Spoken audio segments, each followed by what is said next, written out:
Pues para mí el Screp ha sido muchas cosas. En verdad estoy un poco emocionada porque desde que empecé en el año 2003 y ahora acabo, pues ha pasado mucho tiempo.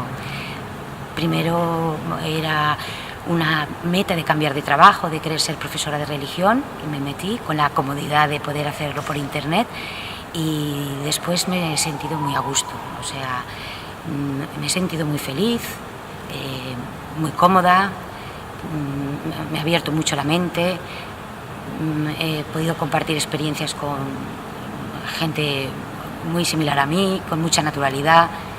Para mí el Screp es calidad, es cercanía, es moderno, es una apertura y un reto al futuro, a formar a la gente sin miedo, a explorar otras áreas que parece que estaban vedadas, otras religiones, otros puntos de vista, documentos críticos. Se han atrevido con todo. He tenido profesores que me han descolocado. Ha sido una pasada, la verdad.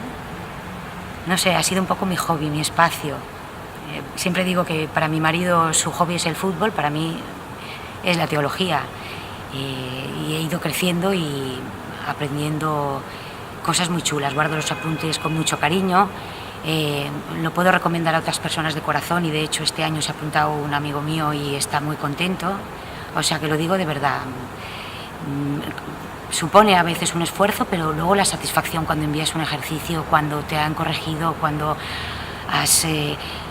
no sé, a veces he ido por el autobús con los apuntes, siempre con los apuntes en el bolso, siempre salían en alguna impresora de cuando antes era abogado y aparecían ahí, y a veces pues me emocionaba, ¿no?, leyéndolos.